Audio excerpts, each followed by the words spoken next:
भरतपुर गांव में मानवी नाम की एक लड़की रहती थी। मानवी का परिवार बहुत ही गरीब था। उसके माता पिता मजदूरी का काम किया करते थे और बड़ी मुश्किलों से घर का खर्चा निकालते थे। दिवाली का त्योहार आने वाला था, पर मानवी के माता पिता के पास एक भी जमा पूंजी और पैसे नहीं थे। एक दिन मानवी ने अपनी माँ से कहा, माँ, दिवाली आने वाली है। आपने कहा था कि हम दिवाली की शॉपिंग करने जाएंगे। मेरे पास एक भी जोड़ी नए कपड़े नहीं है माँ। हम शॉपिंग करने कब जा रहे हैं माँ? हाँ मेरी प्यारी बच्ची, मैंने कहा था। पर बेटी, क्या माँ, आप भी पिताजी की तरह बहाने मारने लग गई हो? मुझे लगता है आप दोनों मुझे शॉपिंग कराना ही नहीं चाहते। आप चाहते हो कि हर बार की तरह इस बार भी बच्चे दिवाली पर मेरा मजाक उड़ाएं, है ना? ऐसी बात नहीं है मेरी बच्ची, हम जल्दी शॉपिंग पर चलेंगे। इतना कहकर मानवी की माँ वहाँ से बाहर की ओर जाने लगती हैं। कई दिनों से मानवी के माता पिता को कोई भी काम नहीं मिल रहा था, लेकिन आज मानवी की माँ ने सोच लिया था कि वो कहीं न कहीं से रुपयों का इंतजाम जरूर करेंगी। इस तरह मानवी की माँ सोचते सोचते सड़क पार कर ही रही होती है कि तभी अचानक एक कार के आगे आ जाने से उनकी मृत्यु हो जाती है। ये खबर जब मानवी के पिता विक्रम को पड़ती है तो वो जल्दी से दौड़े दौड़े घर आते हैं। इस तरह कुछ दिन शोक में ही बीतते हैं। मानवी अभी सिर्फ 10 साल की ही थी, इसलिए उसकी अच्छी परवरिश करने के लिए उसके पिता ने एक नैना नाम की औरत के साथ दूसरी शादी कर ली। नैना का पहले से ही अपना एक बेटा था, जिसका नाम आयुष था। आयुष अभी बहुत ही छोटा था। मानवी के पिता गांव में काम धंधे न होने के कारण शहर काम के सिलसिले से चले जाते हैं। विक्रम के जाते ही नैना मानवी के साथ बुरा बर्ताव करने लगती है और उससे घर का सारा काम करवाती है और खुद अपने बेटे आयुष के पालन पोषण में लगी रहती है। आज पूरे गांव में दिवाली थी और सभी गांव वाले आपस में मिठाइयाँ बांट रहे होते हैं, लेकिन मानवी के यहाँ घर पर मानवी को सूखी रोटी खाना भी मुश्किल था। मानवी के पिताजी के जाने के बाद नैना ने मानवी को अपने घर की नौकरानी की तरह रख लिया था और वो उससे खाने के लिए भी कुछ नहीं देती थी। जिस दिन उनके खाने के बाद एक रोटी बच जाती तो मानवी को मिल जाती, नहीं तो ज्यादातर उसे भूखे पेट ही सोना पड़ता था। कुछ दिनों बाद मानवी के पिता का भी शहर में एक गाड़ी से एक्सीडेंट हो जाता है, जिस कारण उनकी भी मौके पर ही मृत्यु हो जाती है। इसी तरह एक दिन रोते हुए मानवी अपने माता पिता की तस्वीर के आगे कहती है, माँ, पिताजी, सौतेली माँ मेरे ऊपर बहुत अत्याचार करती है। वो मुझे खाने को भी नहीं देती। अगर ऐसा ही रहा तो मैं तो तड़प तड़प कर मर ही जाऊंगी। प्लीज मेरी मदद कीजिए। इस तरह मानवी अपने माता पिता की तस्वीर से कई सारी बातें करती है और बातें करते करते उसकी आँख लग जाती है। इसी तरह कई महीने निकल जाते हैं। कुछ दिन बाद नैना की बहन का लड़का कैलाश नैना के घर आता है और कहता है, मौसी जी, आप कैसी हो? घर में सब ठीक है ना? मैं आपके गांव से गुजर रहा था, इसलिए सोचा कि आपका हाल चाल पूछता चलूं। क्या बताऊं, मानवी के पिताजी के चले जाने के बाद घर में बहुत प्रॉब्लम्स आ गई हैं। घर में कुछ खाने को भी नहीं है, जैसे तैसे बस गुजारा कर रही हूँ। और तो और वो मानवी को भी मेरे सहारे छोड़कर चले गए हैं। मैं अब और उसको इस घर में बैठे बैठे नहीं खिला सकती। इसकी वजह से मेरे छोटे से बेटे को भी भूखा रहना पड़ता है। कैलाश सोचता है, क्यों ना वो मानवी को अपने साथ ले जाए और उससे अपनी फैक्ट्री में काम कराए। तभी कैलाश कहता है, मौसी जी, आप बिल्कुल भी चिंता मत करो। मानवी को आप मुझे दे दो। मैं इसे अपने साथ काम पर रख लूँगा और इसके बदले इसे खाने के लिए 2 वक्त का खाना भी दे दिया करूँगा।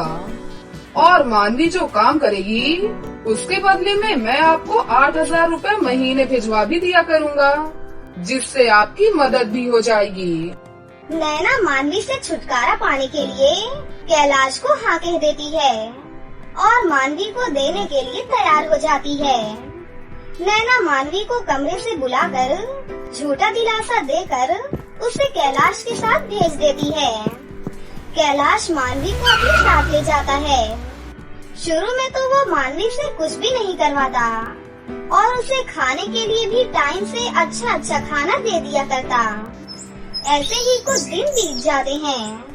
कैलाश अब अपने रंग दिखाना शुरू कर देता है और वो मानवी से अपनी फैक्ट्री में काम करवाने लगता है।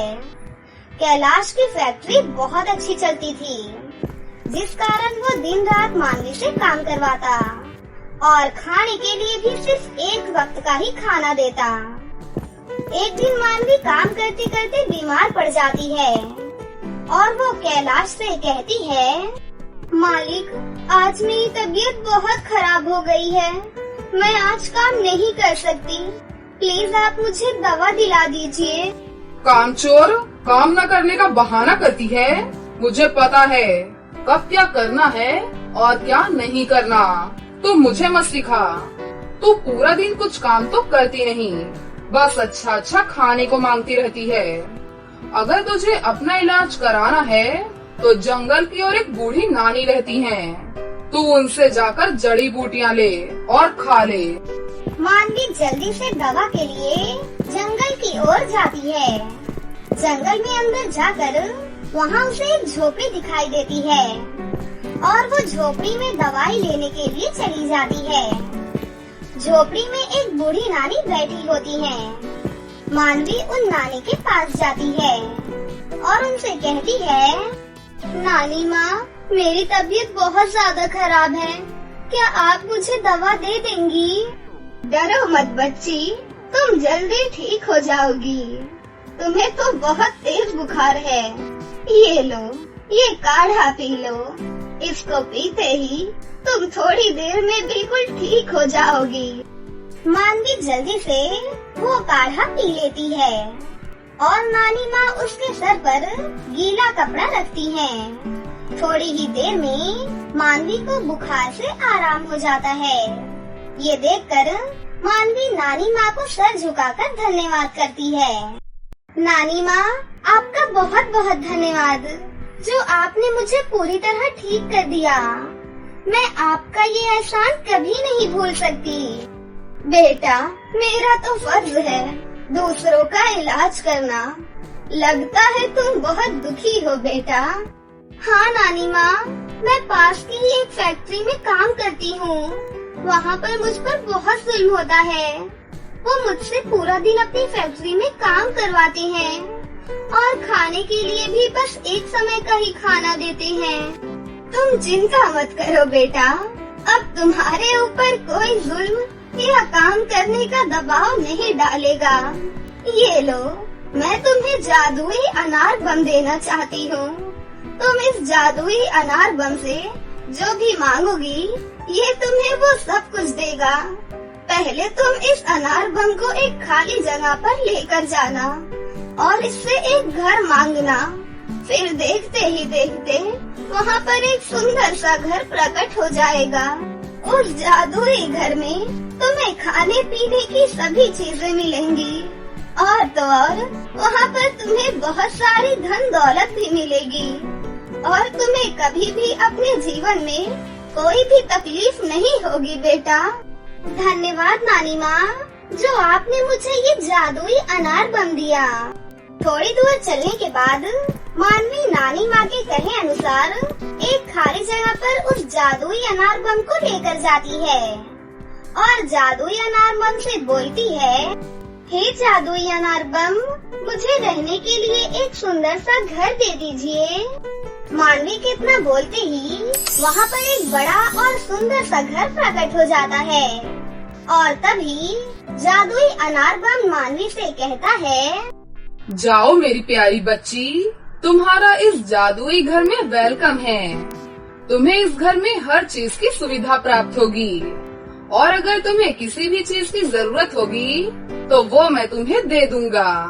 मानवी बिना समय बर्बाद किए उस जादुई घर में चली जाती है और देखती है कि वो घर तो अंदर से बहुत ही सुंदर है और खाने पीने की भी बहुत सारी चीजें रखी हैं। साथ ही साथ वहाँ पर बहुत सारी धन दौलत भी है। ये सब देखकर मानवी कहती है, अब मैं इसी जादुई घर में रहकर अपने सभी सपने पूरे करूँगी और कभी लौटकर वापस सौतेली माँ के पास नहीं जाऊंगी। इसके बाद मानवी उस जादुई घर में हंसी खुशी रहने लगती है और उसे अगर किसी भी चीज की कोई जरूरत होती तो वो जादुई अनार बम से मांग लिया करती थी। इस तरह मानवी रोजाना गरीब और बेसहारा लोगों की मदद करती और अपने आगे का जीवन हंसी खुशी से बिताने लगती है। बहुत समय पहले की बात है। अंजलि और मीनाक्षी दोनों एक ही क्लास में पढ़ती थीं और दोनों बहुत ही अच्छी दोस्त थीं। अंजलि एक अमीर परिवार से थी। उसके पिता बहुत बड़े बिजनेसमैन थे। वहीं दूसरी तरफ मीनाक्षी एक गरीब परिवार से थी। उसके पिता फल बेचने का काम किया करते थे। एक दिन मीनाक्षी अंजलि से कहती है, हेलो अंजलि, कैसी हो तुम? ओह हेलो मीनाक्षी, मैं बिल्कुल ठीक हूँ। तुम कैसी हो? अच्छा ये बताओ, पिकनिक में कौन सी ड्रेस पहनने वाली हो? अगर मुझे तुम्हारा पता चल जाएगा तो मैं भी सेम कलर का ड्रेस ही खरीद लूंगी। बहुत मजा आएगा, सब लोग हमें ही देखेंगे। वो शायद मैं पिकनिक पर ना जा पाऊँ क्योंकि पिकनिक की फीस बहुत ज्यादा है और पापा के पास इतने सारे पैसे नहीं हैं, इसीलिए मैं नहीं जा पाऊंगी। पर तुम खूब एंजॉय करना, ठीक है? ओहो कम ऑन यार, तुम टेंशन फ्री रहो, मैं हूँ ना। मैं अपने डैडी से बोलकर तुम्हारी भी फीस भरवा दूंगी। सो जस्ट चिल यार। नहीं अंजलि, ये ठीक नहीं होगा। मैं अपने घर पर क्या बोलूँगी? अरे बोल देना कि प्रिंसिपल मैम ने तुम्हारी फीस माफ कर दी है। तुमने क्लास में टॉप किया था ना, इसलिए। अगर तुम नहीं गई फिर मैं भी नहीं जाऊंगी। मीनाक्षी अंजलि को मना नहीं कर पाती है। अंजलि इसी तरह कई मौके पर मीनाक्षी की मदद किया करती थी। मीनाक्षी पढ़ाई में बहुत अच्छी थी, इसीलिए वो अंजलि को पढ़ाई में मदद करती थी। लेकिन उन दोनों की दोस्ती अंजलि की माँ अवंतिका को बिल्कुल भी पसंद नहीं थी। एक दिन अंजलि की माँ कहती है, अंजलि, तुमने जो नए जूते लिए थे वो कहाँ पर हैं?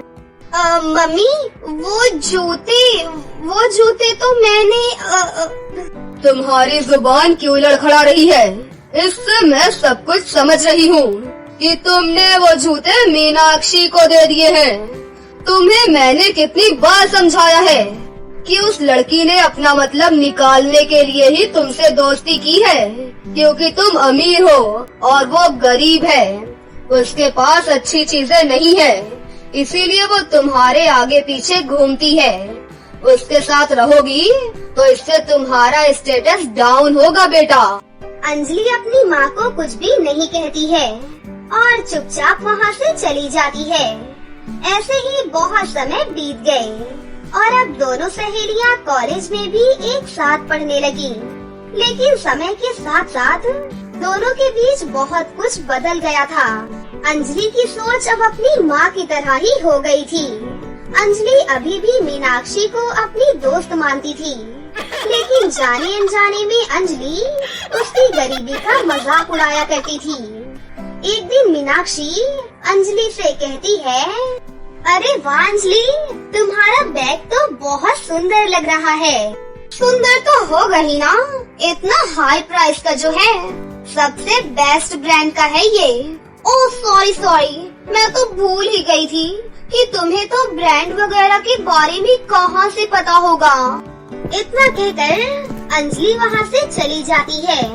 मीनाक्षी को अंजलि का ऐसा व्यवहार बिल्कुल भी अच्छा नहीं लगता है।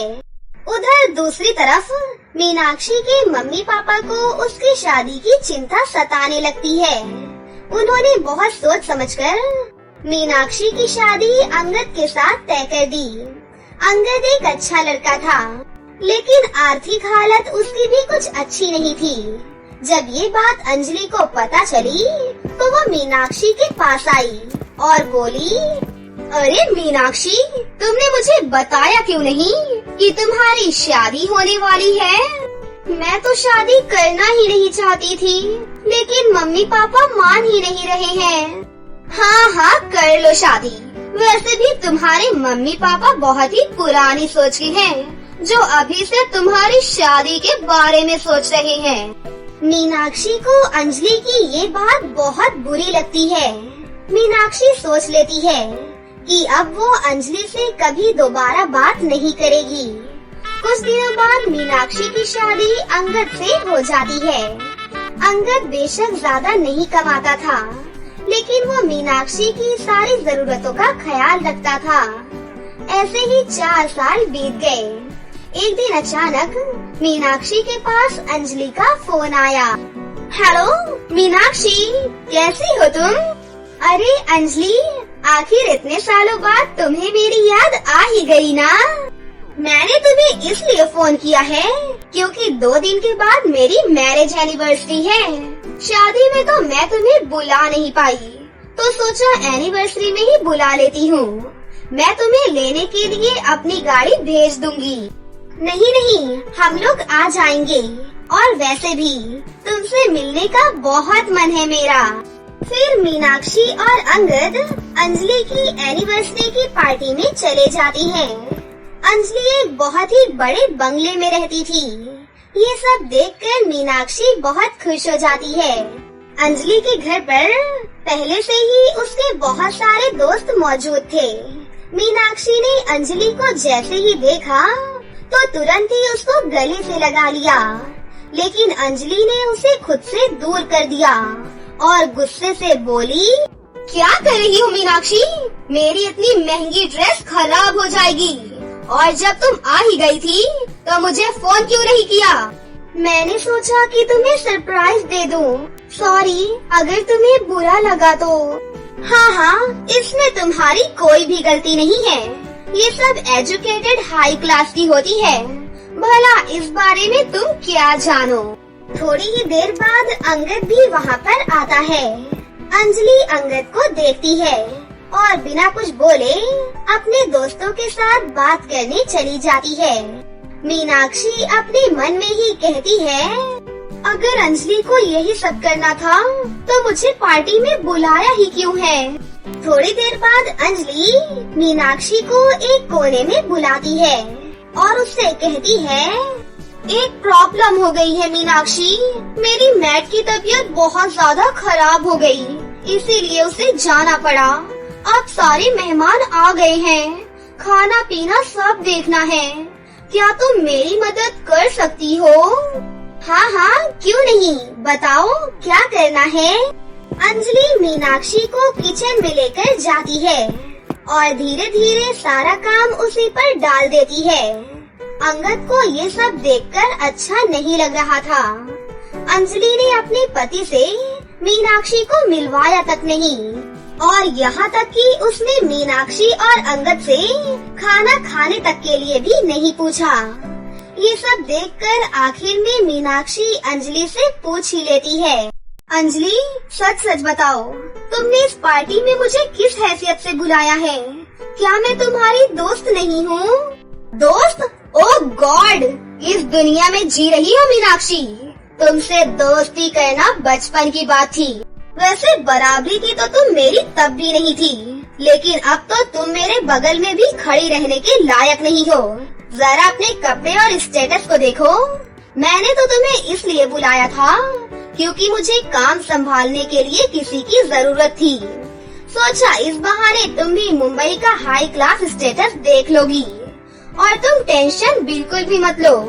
मैं तुम्हें तुम्हारे काम का अच्छा खासा पेमेंट कर दूंगी। अंजलि की ये बात सुनकर मीनाक्षी को बहुत गुस्सा आता है और वो रोते हुए वहाँ से चली जाती है। अंगद मीनाक्षी की आंखों में आंसू देखकर उसे संभालता है। ऐसे ही कुछ महीने बीत गए। अंगद ने बहुत मेहनत की और उसका प्रमोशन हो गया। उसकी कमाई अब पहले से 3 गुना हो जाती है। वहीं दूसरी तरफ अंजलि के पति पर उसके ही कंपनी का एक एम्प्लॉई धोखाधड़ी और धांधली का आरोप लगा देता है। अंजलि और उसके पति की मुसीबतें बढ़ने लगती हैं। कर्जा चुकाने के लिए उन्हें अपना बंगला बेचना पड़ता है। अंजलि को जिन पैसों पर इतना घमंड था वही अब उसके पास नहीं थे। मीनाक्षी को अपनी एक पुरानी दोस्त से अंजलि के बारे में सब कुछ पता चल जाता है। अंजलि की इस हालत के बारे में जानकर मीनाक्षी अपने पति से बात करती है। अंगद, मैं जानती हूँ कि अंजलि ने हमारे साथ बिल्कुल भी अच्छा नहीं किया है, लेकिन वो फिर भी मेरी दोस्त है। अगर आप ठीक समझे तो मैं उसकी मदद करना चाहती हूँ। अंगद अंजलि और उसके पति के बारे में पता लगाता है और अपने एक दोस्त की मदद से उसकी हेल्प करता है।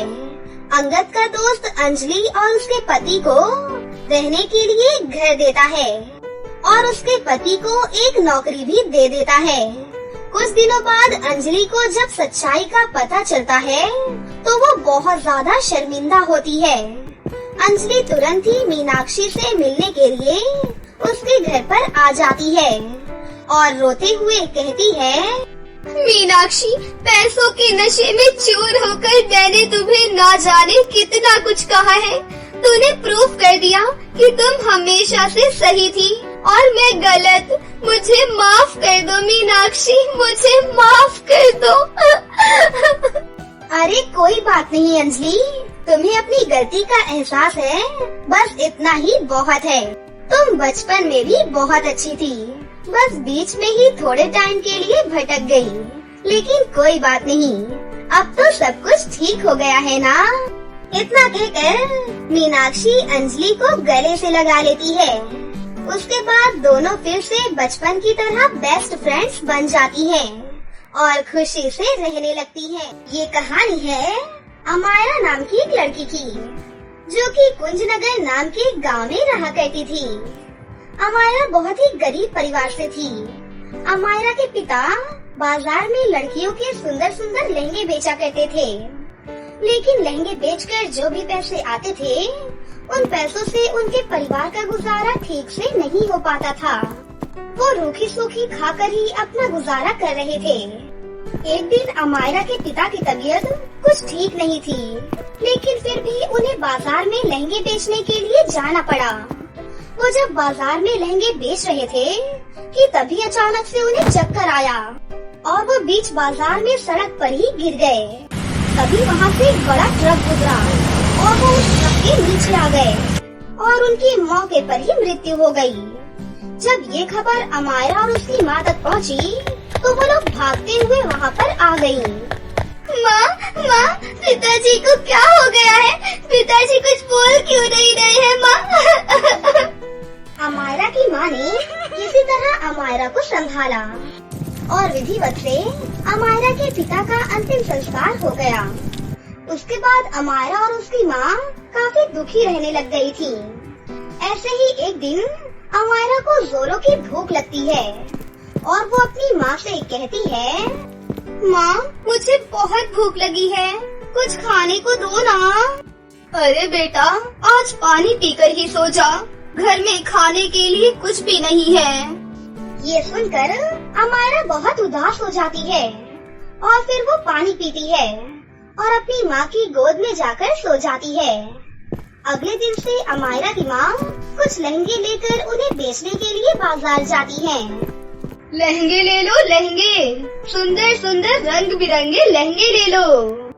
इसी तरह वो लहंगे बेचती हैं।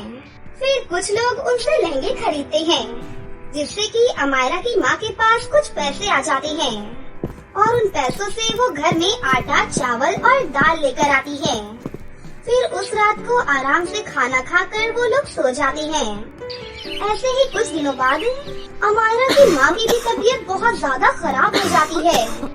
अब वो बिस्तर से उठने लायक भी नहीं बची थी। उनके घर में खाने को एक दाना भी नहीं था और अमायरा के पास माँ का इलाज करवाने के लिए 1 रुपए भी नहीं थे और उनके पास इतने पैसे भी नहीं थे कि वो बड़े मार्केट से लहंगे खरीद कर ला सके। अब अमायरा के पास काम ढूंढने के अलावा और कोई भी रास्ता नहीं था।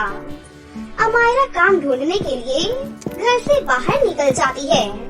दोपहर हो गई थी, लेकिन अभी तक अमायरा को कहीं पर भी कोई भी काम नहीं मिला था। वो काफी थक गई थी, इसलिए वो आराम करने के लिए एक बड़े से घर के बाहर एक पेड़ के नीचे बैठ जाती है। लेकिन थोड़ी ही देर बाद अंदर से एक औरत निकली और उसने अमायरा से कहा, अरे बेटा, क्या तुम मेरी कुछ मदद करोगी? कैसी मदद काकी? तुम मेरे बगीचे में झाड़ू लगा दो। मेरी कमर में बहुत दर्द है, जिसके कारण मुझसे झुका भी नहीं जा रहा है। कोई बात नहीं काकी, मैं अभी लगा देती हूँ। उसके बाद अमायरा उस औरत के बगीचे में जाकर झाड़ू मार देती है, जिससे वो औरत बहुत खुश हो जाती है। और वो औरत खुश होने के बाद अमायरा को 50 रुपए का एक नोट देती है। सुनो बेटा, ये लो, ये रख लो। तुमने मेरी आज बहुत मदद की है, इससे तुम कुछ खा लेना। आपका बहुत बहुत शुक्रिया काकी। क्योंकि अमायरा को अब कुछ पैसे मिल गए थे, इसलिए वो खुश होकर घर वापस जा रही थी। लेकिन तभी रास्ते में उसे एक बूढ़ी औरत दिखाई देती है। उस बूढ़ी औरत ने अमायरा को आवाज लगाई, बेटी रुको तो जरा, मुझ गरीब की मदद कर दे बेटी। मैंने पिछले 3 दिनों से कुछ भी नहीं खाया है। भूख के मारे मैं चल भी नहीं पा रही हूँ। मुझे खाना खिला दे मेरी बेटी। अमायरा उस बूढ़ी औरत की बात सुनकर बहुत उदास हो जाती है और काफी देर तक सोचने के बाद उनसे बोलती है, अच्छा ठीक है, चलिए मैं आपको खाना खिलाती हूँ। अमायरा के पास जो पैसे थे, अमायरा उससे खाना खरीदकर उस बूढ़ी औरत को दे देती है। वो बूढ़ी औरत खाना खाकर बहुत खुश हो जाती है। अमायरा ये सोचते हुए जा रही थी कि आज भी उसे कोई भी काम नहीं मिला और वो आगे बढ़ती है कि तभी उसे पीछे से एक बहुत ही सुरीली आवाज सुनाई देती है, अमायरा, अमायरा। अमायरा पीछे मुड़कर देखती है तो वहाँ पर एक बहुत ही सुंदर सी परी खड़ी हुई थी। अमायरा परी को देखकर हैरान हो जाती है और बोलती है, अरे आप कौन हो और आपको मेरा नाम कैसे पता है?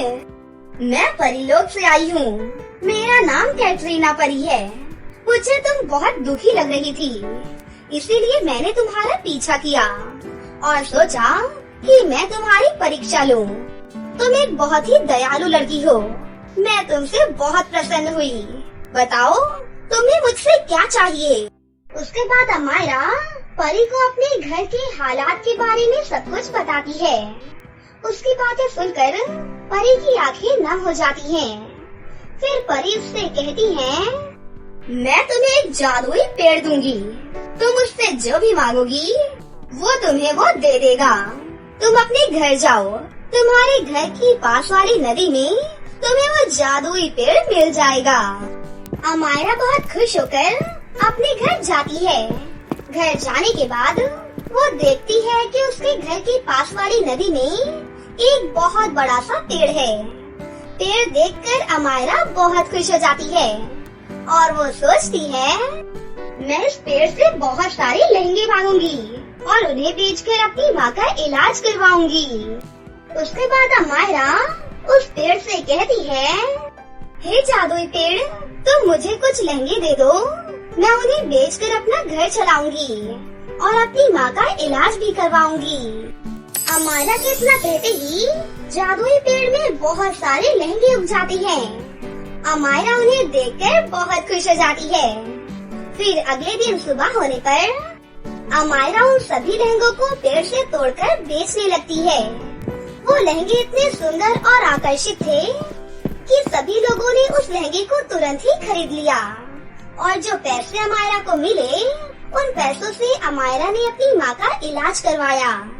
जादुई लहंगे का पेड़ उन्हें रोज लहंगे देता था और वो उन्हें बेचकर अपना घर चलाती थी।